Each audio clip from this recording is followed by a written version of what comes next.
Of course, thank you for having me. Um, and I just wanted to say hi, and then I'm going to have my camera off too. Uh, If you hear me coughing, I just got back from some travel and my throat is not doing that well. But thank you for having me today, and excited to talk to you guys about my journey, and kind of excited about the group that you have, and happy to answer questions later. So I guess the first part I'll just talk about my journey, and then kind of we can get into what the company does and where we are today, and then happy to answer any questions. Yeah, awesome. As Vaishni suggested, I came into the country about, I think it's been about 11 years now, to do my master's in game design and development at UT Dallas. So if any of you are local, uh, I I went to UT Dallas for game design and development, and while I was kind of working through that degree, I a new virtual reality lab started in the school, and a new professor had come by. So I kind of took a couple of his classes and actually became part of the virtual reality lab, and that's how kind of I got into VR in very early stages, and just started to build these applications in VR. Nothing related to healthcare at that point.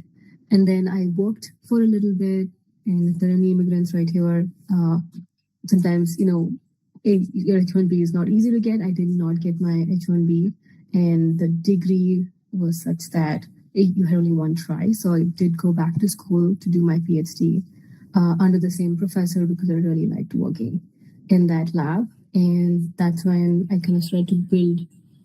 Got a couple internships. One of them was at a company called Intuitive Surgical.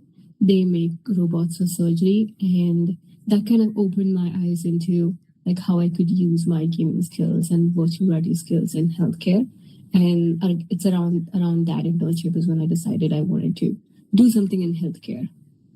So finished the internship, was going through my school, and they really liked the work that I had done at that internship, that they actually funded my lab to continue the work, which is amazing.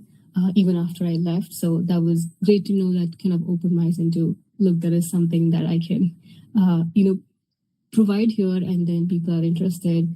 And so continued my PhD, and while I was also working on my PhD, I took a couple of classes at JSOM, if the Tyndall School of Management at UT Dallas, where I was pretty serious about, at some point I want to start a company. So started to take a couple classes on how to actually pitch, marketing, sales. It was just a couple of classes, nothing too big, but at the same time I was reading a lot of startup books.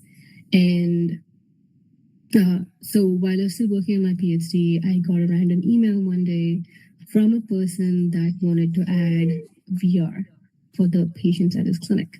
And it was all the way in Fort Worth. And, drove from Dallas to Fort Worth. It was really far away. But I really liked the idea of actually building something for patients, because when you're in school, when you're working on your PhD, you're building a lot of things that, the undergrad students or the grad students will use, and you can do some user studies, but it doesn't really get into the hands of the people that you're actually building it for. Because at that point, I was building personal protective equipment, virtual reality simulation, to how to actually put on a personal protective equipment. Uh, and that's when Ebola was also going on. So it was a really good project that we're working on, but it never really got to the nurses that we're building it for. So that's the frustrating part. So I went to this clinic, this like that this person owned, and I was like, yeah, I can build therapy exercises. And the reason he had contacted me randomly is because he had seen my resume online. At that point, I had worked in the the neuroscience lab at UT Dallas, and also virtual reality, so kind of had a cross you know interdisciplinary knowledge in this area. Give me 1 second. I don't know if you can hear my dog. I'll be the minute. He wants dinner. I forgot to feed him dinner just before this call. I'll be back in a minute.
Okay, sorry about that. I'm back.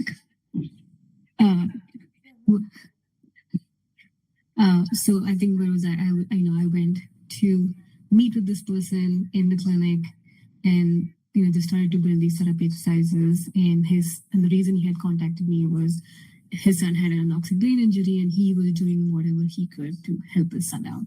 So as you know, I was a little bored in my PhD.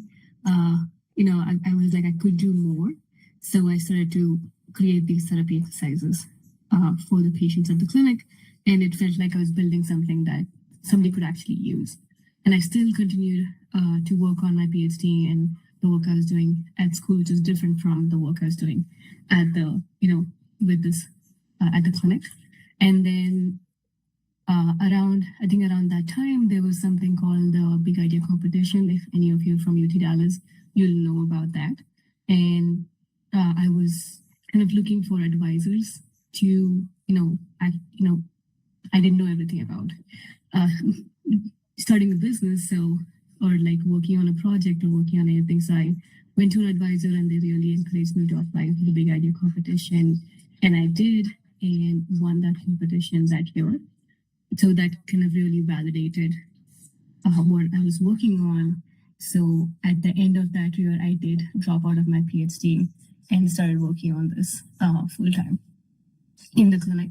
So it was the best place because I had access to patients, I had access to therapists. From day one, we used to like build something. At first, it was just me. Then I hired one developer from our company as an intern, and he actually continued as full time, and he's still working with us. So he was our second employee who is still at the company, and then hired a couple more people from my lab, and that's how the company got started. So it was a lot of technical team in the beginning, and I was doing, building the app, also doing sales, also doing marketing, and then we decided this would be an FDA product because it's good for a long term.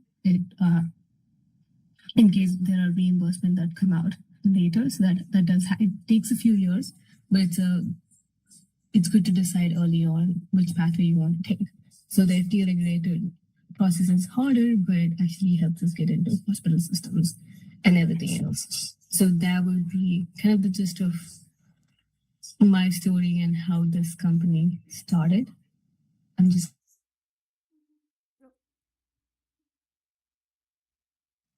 Uh, I'll just wait a minute or so. I didn't mean to leave. No, you're good. I was clicking, you know how Google Meet is sometimes trying to click on share and you click on something else. Oh, it's okay. I'm going to share my screen. One second.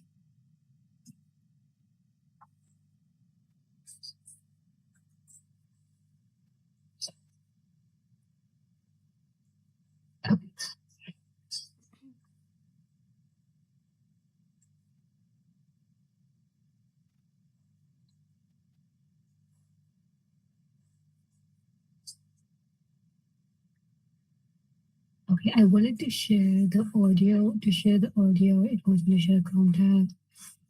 So you just want me to hear the audio from.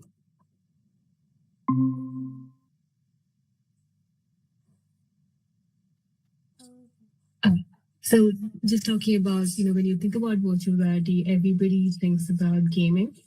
And you may have seen the movie Ready Player One is just a picture from a scene from the movie. Big fan of the book and the movie itself. But what we're doing is a little bit different. We are thinking about serious gaming. So serious gaming is an objective, not really fun or entertainment. It's rather, you're working on training, you're working on education, or you're working on healthcare. And the jobs I was receiving around that time when I was working in my game design, degree was gaming companies, which was totally fine. But when I really thought about it, I wanted to do something that helped people. So this was a really good pathway for me to follow. So I kind of gone into CS gaming and how it can be used in a healthcare setting. So right now there are, other than the work that we are doing in the healthcare setting, virtual reality and augmented reality is used for education. Pain has been a big one, especially for pediatrics to actually, Bocerati has known to decrease pain by more than 50%. There's lots of research out there about it. And especially for patients that might have stress or anxiety. And then in the middle one, you can see it's also used for PTSD and simulation. So jumping into what we do, about 300 million patients kind of go through physical therapy almost every year. Therapy sessions are conducted, and most of them, they're either suffering from a neurological incident or a musculoskeletal injury. And one of the patients that we worked with early on at the clinic, let's name him Joe, he had a stroke which left him paralyzed on his left side, because that happens. And he couldn't really move his fingers on his left hand. But sometimes when he scratched his head on the right side, right side near the motor cortex, his left hand used to open up, which was, crazy. But then what it also meant was that there is a connection between the motor cortex and his brain to his limbs. He really needs to just tap into it. And that's what a lot of physical therapy and rehab is about, especially for stroke patients. They're doing those movements over and over again so that the part of the brain that was lost to, an oxygen brain injury is where you lose oxygen to a part of the brain and you lose the function that part of the brain was responsible for. So the function you lose depends on which part of the brain was affected, and physical rehab and occupational therapy is pretty much kind of trying to get back that limb function, trying to form those neural pathways and going around the area that has been lost. So and what it needs is a lot of repetition. You're pretty much relearning sometimes with stroke patients how to walk again, how to actually use their hands because they're forming those pathways at that time. So the concept of neuroplasticity is that your brain does have the ability to recover, and those healthy parts of your brain can take over the functionality of damaged areas. But as I mentioned, it requires a lot of physical therapy and cognitive training, and for you to get better. And right now, as the US population is growing, there are more and more older population, the people who are turning 65 and older is growing faster than the US population. So there's really a need for, physical therapists, occupational therapists, and the work that they do, and also tools for scaling it. And that's exactly what we're working on. So I have a couple of videos, one from the beginning, like an older video from when we started to just do experiments with different headsets. We had the Oculus Rift, we had, just a gold cardboard, we had the HTC Vive. We were just seeing how patients would like it. So sometimes they're playing we were just building different therapy exercises and seeing if it works or not. So it was a lot of experimentation. And then now we have a more polished product which is being used in hundreds of locations across the US. And mainly, making sure that patients are being engaged, they have motivation. What happens with a lot of patients is, since they do get frustrated easily, because especially when you're a healthy person and suddenly you cannot move your limbs again, it can be something that's life-changing and something that you have to kind of process while you're working through these things. So a lot of and for clinicians, they have to always think about how to creatively engage a patient during a therapy session. So that's a big part of it, along with all the documentation they have to write. So we are providing a solution for that. So our solution is the Smart Therapy platform. It's an FDA product.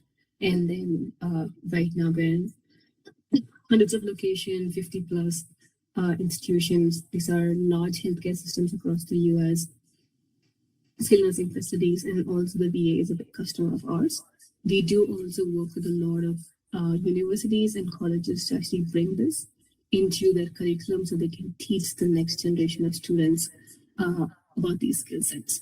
And we also received a contract with the US Air Force last year, where we are working with pilots who fly F-15s, F-35s, and they might have spatial disorientation. For example, when a pilot is in, something like an F-15 and they are traveling over the sea at night, you really can't see the horizon. So we are one of our, majors that we work with gave us this example one day that after you turn and bank, this plane was actually going right to the ground, nose diving, and the pilot actually didn't know because, it's sometimes hard to figure out when there is no like horizon to see. So it was the backseater who realized that they're actually going right down to the ground and told them to recover, and they recovered. Otherwise, they would have, not figured it out. So we're working with the Air Force on how to help with vestibular and spatial disorientation. Awesome. And again, I have some older pictures and newer pictures of our solution. As I did mention about how, virtual reality can be really fun and engaging. And sometimes physical therapy can be boring because you're telling the patient to do the same movement over and over again. And that, sometimes they're not thinking about it, but if you're working on functional tasks at the same time, it's better for forming those neural pathways. One second.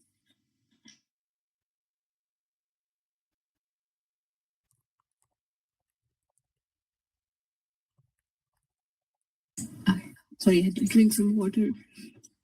Okay, and the best part about putting them in a virtual reality scenario is we can transport them to a beach or a grocery store or even space, and they can do their therapy there. So they don't have to be within the four walls of the therapy setting.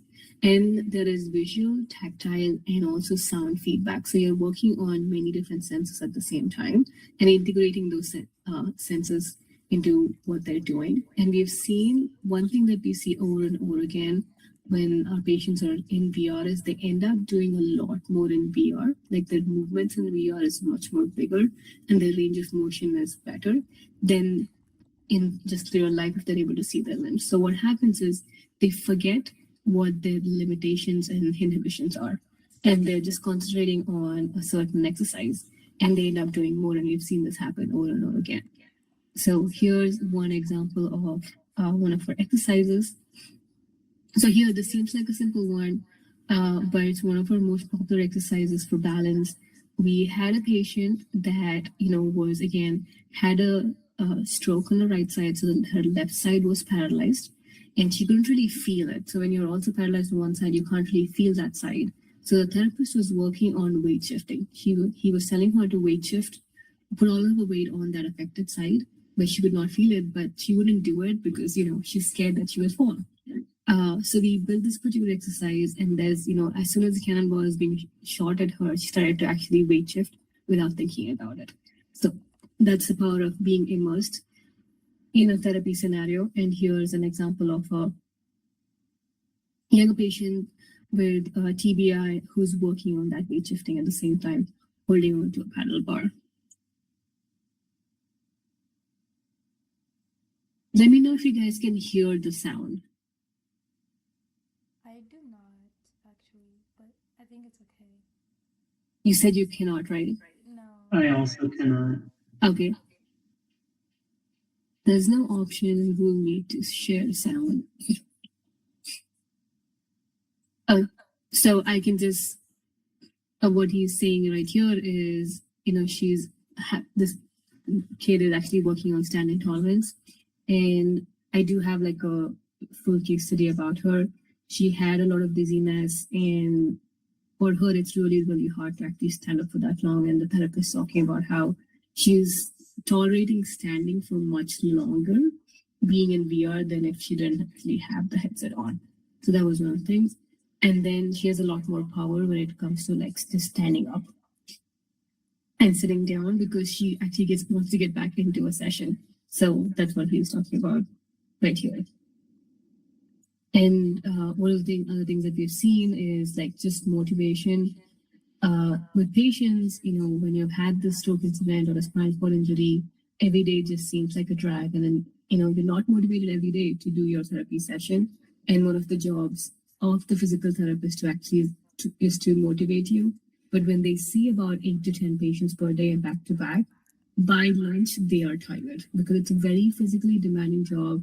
It's a very cognitively demanding job for the therapist too. So what we can provide are these motivational tools and exercises, because now that they can see their metrics, they can see the progress that they're doing, even objectively, because The therapist might tell you did great today, but if you can objectively see how well you did from the previous session, it's much more motivating for the patient than just getting subjective data. So we're able to provide that objective data to patients and also therapists.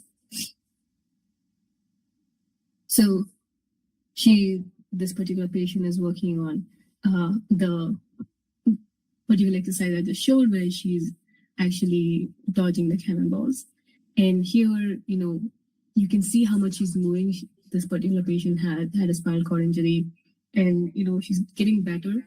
And she loved VR so much. She used to do VR therapy after her normal therapy sessions too.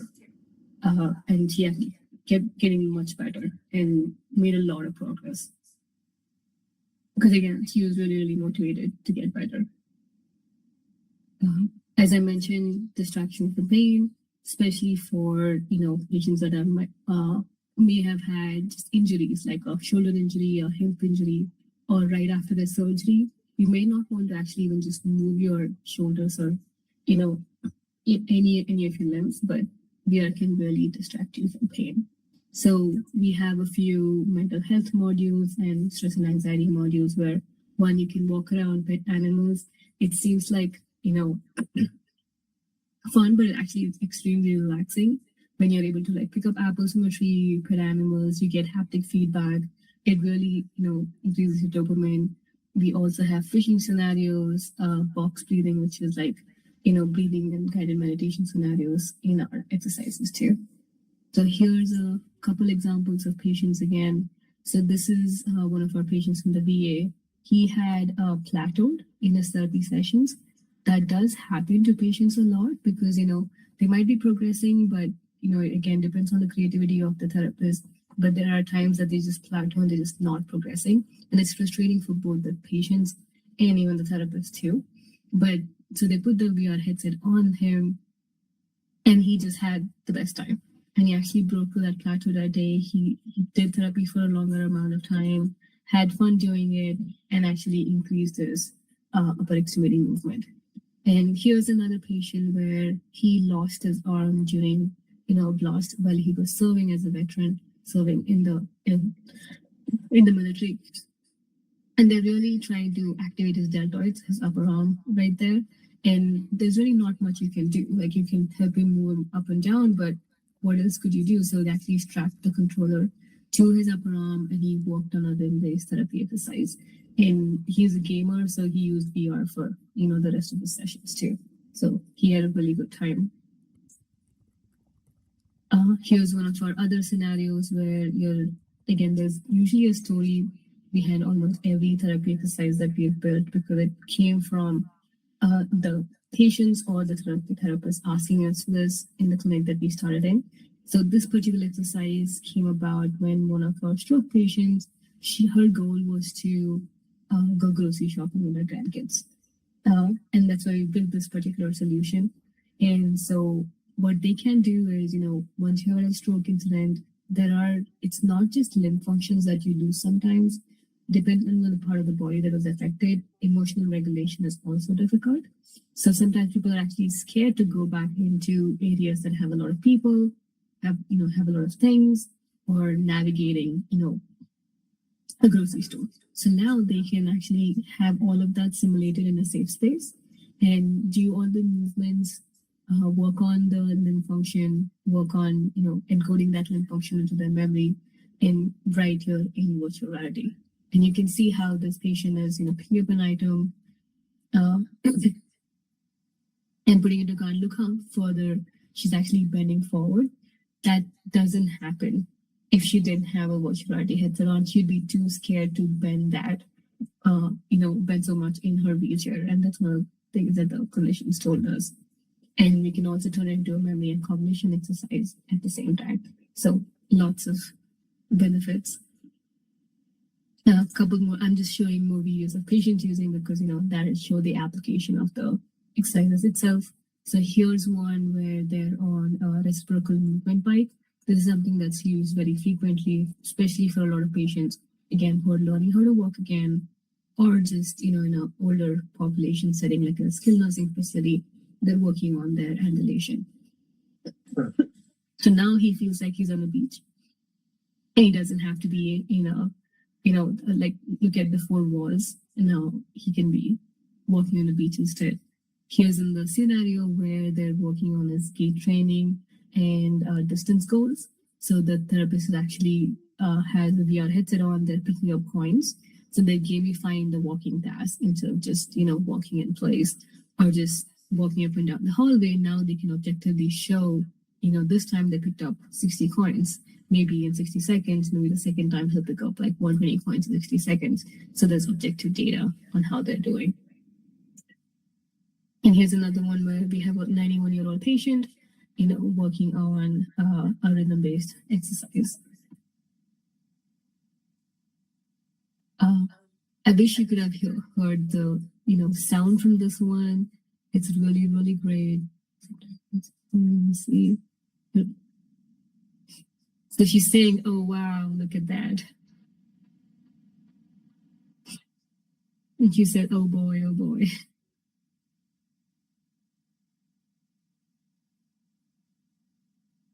She said that thing is super. So she's, I think, in Paris. So we have, scenarios where they can go to different parts of the world. And this is great for, again, for older patients that cannot travel anymore, especially if they've been to that location already. They can really trigger those memories, especially for our dementia patients. And here's an example of another patient that, obviously, as you can see, has had some kind of injury for her lower extremities and does not use her lower extremity as much as her upper extremities. So it's a great way to actually engage her, legs in this scenario. And she's working on her walking, and you can see how much effort she's putting into it. There's really no way to recreate that in a different scenario other than using our solution. And as we started to work with, therapists, we always ask them about what else can we do for them that would make their life easier. And as you guys might have heard, it was documentation is a big part of their jobs. So our device collects data on range of motion, kinematic movement data, metrics within each exercises. So since we already have all of the data, so we don't really need any other input, we actually take that information that our device collects and create the documentation that they need. So this significantly decreases the amount of time that they have to spend, writing their documentation, and also just thinking about how do they, write documentation for their certain, session that they did with VR. Cool. For the end part, I just wanted to go through one of our case studies. So one of the patients that you saw earlier. So this year is a 10-year-old, and she had a tumor growing near her brainstem. So had a surgery to get that tumor removed on her brainstem. So sometimes with surgeries like that, what happens is there's always side effects that happen. And one of that was something called the posterior fossa syndrome, where she was presenting poor balance. She could barely stand. Every time she tried to stand, she used to fall forward and then overcompensate and fall backwards. And I've seen that happen with her because at the clinic that we started in. And vision defects, all because, there was a tumor on the brainstem and that was removed. And that's affecting kind of everything else. So poor swallowing, poor coordination, unsteady gait. I'll show you a video of how unsteady her, walking and running was. And again, dependence on ADL's activities of daily living. So she was dependent on activities of daily living on her parents. And she used wheelchair as her primary means of, navigating through her school, and had a lot of nausea and vomiting. So for her, she just wanted to get back to school and be a normal child. And before this happened, she was, was very active. She swimming, did soccer, running, jumping, all of it. And that's what she just wanted to get back into. So this was right after her surgery. And then this is just shows you when they're working on her therapy, all they're trying to make her do right here, she just has to walk in a straight line. And this is her having a hard time walking in a straight line. And the line is actually here, as you can see. So she was way off, and that just, what's happened to her brain after the surgery. And here, I think she's progressing, but now they're getting into running. And every time she tried to run, she could barely do about 50 feet, and she used to fall. So one of the things that the clinicians in our location started to do was actually start adding VR into her therapy sessions. I was very skeptical in the beginning about her using our virtual reality solution because VR can sometimes cause nausea and dizziness. And I had told them not to use it, but the therapist had done enough research about it, and they wanted to, and they'd gotten approval from their physician. And we saw that as soon as she put on the VR headsets, she used to be stabilized. We don't know why that happened, but she's much more stable just having the headset on, maybe because she's concentrating on what's happening within the VR. So here's one where she's picking up, items in the grocery store, putting it in different places. And sometimes VR can be dangerous, and you'll see why. And look at how stable she is compared to in the previous video that you saw.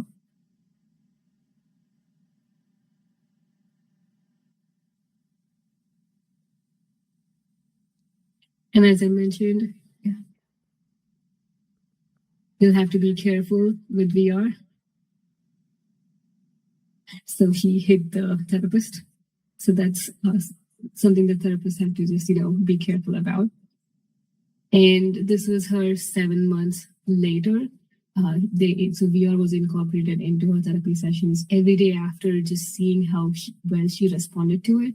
And the best part was she was not feeling as nauseous or dizzy when she was in VR, maybe because she was just concentrating on a task. And even if she felt nauseous, she just worked through it because she was so excited and, completing the exercises, completing the games that she was in. So 7 months later, she was able to go back to school 3 times a week, half days for 2 times. And she was independent with, having like a rolling walker for ambulation, like an aid for ambulation, and modified independent with walker again in the hallways. And she did have a service dog to help her out. And I think in the beginning, I don't know if I had the 6-minute walk test information on there. I don't think I did, but it was, I think, about 350 feet. But by the end of it, she was able to walk, 1,300 feet without an assistive device. So she had almost a full recovery with the help of VR. So I can end my talk there. Happy to answer any questions.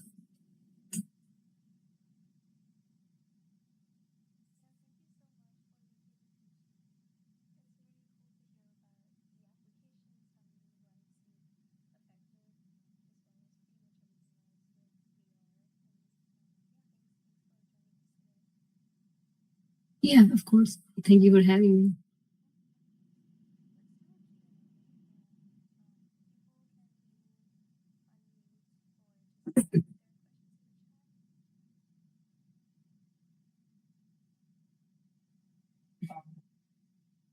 Like, can I be heard?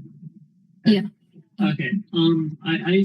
I guess my question is I understand that this is kind of like the intersection between VR and like medical help. So how much of your research is technological versus medical? I would say 50-50. So we do a lot of literature review before we build any therapy exercise because we want to know how it would affect and if there's something out there. When it comes to our technical skills, we're always making sure that we are on the latest SDKs out there, latest headsets out there.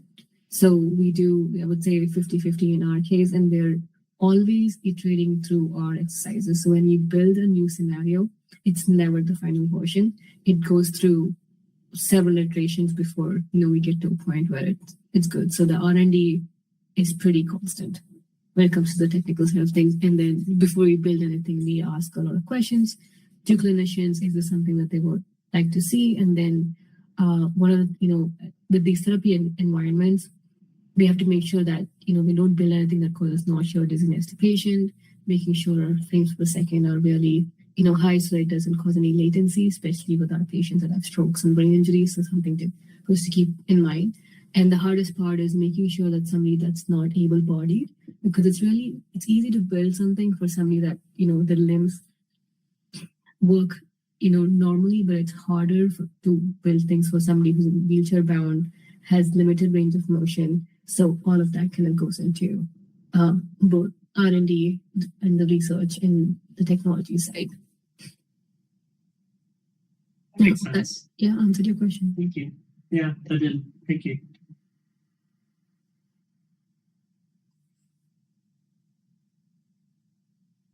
Any thoughts or experiments done in AR with AR glasses? So yeah, I do have a background in AR too. Actually, if you go to the Google AR course on AR Core, a few years ago, I was one of the instructors on it. So we know how to build AR, but the reason we didn't really kind of get into it is only because the hardware was not scalable. It's just starting to become something that is scalable because the Microsoft HoloLens came out and then we had the Magic Leap, neither of which are actually available right now. And both devices are unsupported. And then we have the Apple headset that came out a couple years ago, which didn't do that well. So we just felt like the AR ecosystem was not there for, sending a 100 plus devices out at a time. So we kind of stuck to VR because VR has just gone through many iteration processes. But when it comes to AR, there is definitely a good pathway there too, because there's something, the concept of training transfer. There is a lot of research in virtual reality that there is good training transfer from the real world to the virtual world. And a better bridge would be, virtual world and then kind of bringing that training into in AR, so that there's a good bridge. So there's definitely usefulness of AR. We just haven't explored it just because of the limitations of the hardware.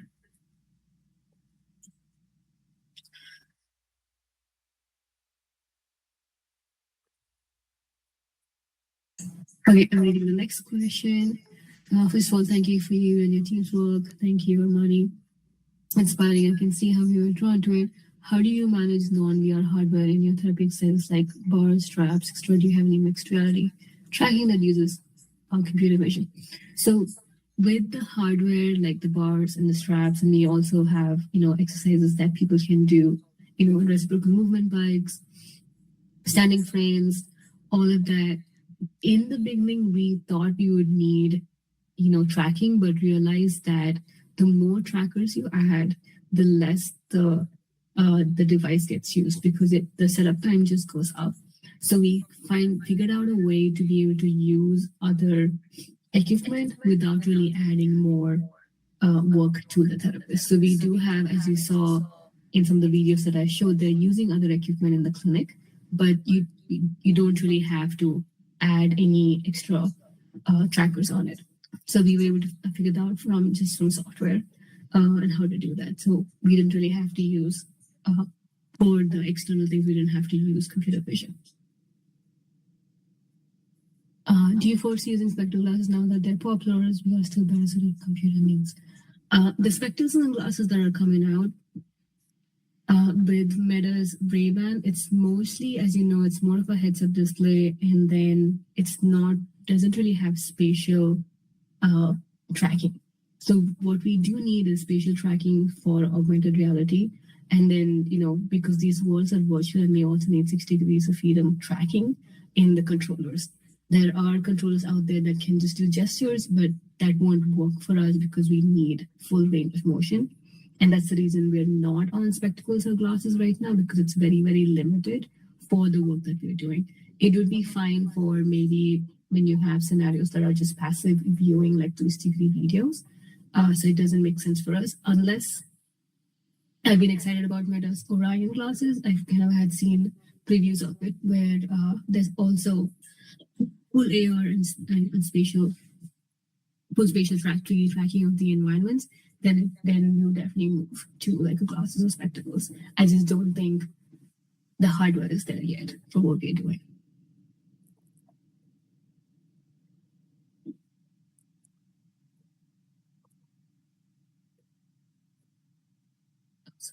Thank you for those questions. Questions. I really quick. I think last time we met, you told us about how your company is adopting to using AI within your system. And I think you showed us a use case as well. And I'm kind of curious on how healthcare professionals are reacting to it, given patient anonymity and all these other privacy concerns that come with it. Yeah, that's a good question. So our device does not, you know, uh, take in PHI, which is, you know, health information of the patient, health information. So when they're creating the patient profile, we suggest that the therapist add a nickname or a first name and not their full name. And we don't really have information about their birth date or any other information. So we don't take even their any kind of identify information when we're creating the therapy notes because we really don't need it.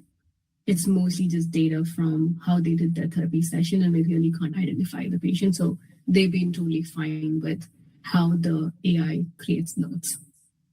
And we're following all the HIPAA and the AI rules that are set by these health systems. Got it. Also, I'm kind of curious about looking at the future trajectory because you work with so many clients, patients, organizations, and so on. What do you foresee for your rehab VR in the next few years? I think for us, yeah, obviously scaling from where we are into, all the, hospitals and, the VA centers that we can actually help. So as the population is getting older and older, they need more help. And this makes sense for, keeping people active cognitively and also with mobility because we had one of our researchers that we work with at Fresno State actually see that when their mobility of the patient is better, that they're getting better in their cognitive skills too at the same time. So it's really great overall for anybody that is getting older and also the people, people that you work with. So our goal is to get it to as many patients as possible and anybody that needs access to care. That would be our goal for the next 3 years. Another question, since you mentioned data collection is a key part, can some of the therapy sessions be carried out at home without the presence of a PTOT and the data to be done remotely? That's a good question. So we are starting to send these devices home. We've done that in a small scale way because, again, we are not providers of therapy. We are not a medical institution. So we cannot do it through our customers. So it can definitely be taken home and can be done without the presence of PT because we can create a therapy plan for them within our device and they can carry that out. And tracking by camera or smart learning assisted correction is advising. So we've thought about that too, and we've realized that with our solution, what we do with some of our solution is actually put a virtual mirror inside our scenarios so that patient can actually see their limb movement too. And we do that for some of our self-care and mobility tasks so they can see how their limbs are moving and be able to correct themselves. So we kind of do that in a way in the solution already. Since your company works with kids and the elderly, how do you deal with eye and head fatigue? Good question. So most of our therapy exercises are between 20 minutes, sometimes 5 minutes to 20 to 40 minutes. And because a normal therapy session is only about 45 minutes, most therapists kind of let the patient, do this in 5 to 10 minute increments. And if they do feel fatigued, they can always remove the headset. The good part about it is even in that 5 to 10 minute session, you can get so much more gains when you're fully immersed and fully working on a functional task than when you're not. When you're distracted, when you're just moving your hand up or down, you get so much more gains. So that's been great. So we really haven't had a lot of eye and head fatigue because we just let the therapist work according to what the patient is able. And we don't, push it too much if they're not able to, if they have fatigue and they're not able to do more. But one thing that we've seen is people stay longer in therapy, longer amounts of time when they're doing VR. We do have a podcast page. If you go to YouTube, look for the Neuro Rehab VR podcast. and from Dr. Nupur Hajela. She actually talks about, she was fascinated to see that a lot of patients, especially older ones, they need, she was going, when they're going through therapy, and she works with a lot of Parkinson's patients, they need breaks after every 5 minutes or so of just doing normal therapy, like a traditional therapy. But in BR, most of them stayed in therapy for more like 15 to 20 minutes instead of just 5 minutes at a time and needing a break. So it actually has helped with getting through their fatigue because now they're distracted. And uh, and yeah, it's a very interesting one, and you can hear her talk about it in the podcast. I have another question. Because a lot of the students at ICXR are um, in college, and a good chunk of them are very interested in working in industry, creating their own VR or AR startups. I'm kind of curious if you have any advice related to that. Yeah, I mean, it depends on what your skill sets are. So if you are all technical, the best thing to do is just start building. And that would be not best advice. That's pretty much how this started when I was in school and I had an idea. I just built it and then kind of brought in other people that could help me. And it's always good to validate your idea before you also fully build it. So right now, it's so easy to build prototypes. And I think I had a slide in here. Again, this slide is a little old. It be, there's so many different tools right now. So if you want to build your own experiences, if you're all, you probably know all of these tools already. If you're uh, in the space, so it's nothing new, but it's a great way to kind of build prototypes, show it to people, get their feedback. And if there are like 10 people that say, I would buy this, then you know you're onto something. And then one of the questions I usually ask when you're coming up with new products is I ask them from a scale of 1 to 10. If 10 is the highest pain, what pain are we actually solving for them? And then if I consistently get a 10, then we know that we're onto something and actually build the product. Otherwise, we actually shelve it and we don't. So being in school is the best time to actually kind of, you don't have a mortgage, you don't have to sometimes take care of anything else, and you have people around you, and to form actually your team, it's the best time to actually start something. Yeah, thank you for that. And I think I'm asking on behalf of a lot of students here for my next question, but I know since y'all are a smaller-ish company, I don't know if y'all do internships and stuff. I spoke with Ashton, and she was kind of telling me about how their internships work, and so it got me thinking about how if you guys have any internships our students would be interested in and such, what would the best way to reach out be? Yeah, we used internships a few years ago, but we've gotten really, really busy recently, especially our dev team has gotten extremely busy, and kind of they don't have the bandwidth right now to take on an intern.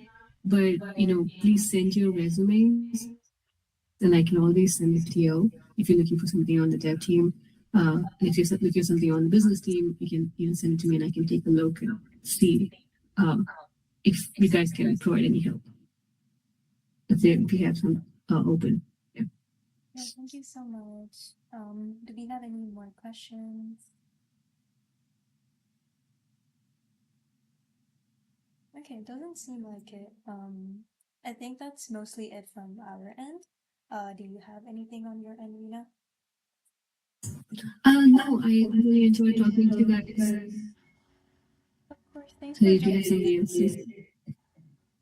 Oh, nothing on my end. Thank you. Let me know if I can help in any way. I'm excited. I mean, being in XR and VR for a while, I'm glad that there is a, community which you guys can be part of, which is really nice. Yeah, thank you so much for joining. Of course. Well, thank you. Yeah, I think this Have a should good evening, conclude. everyone. Yeah, this should conclude our event. So I'll post a recording on our YouTube channel. And yeah, thanks for joining. We have another event each. We have an event each month, so I'll post a Discord announcement about the next one soon. But yeah, thank you for joining everyone.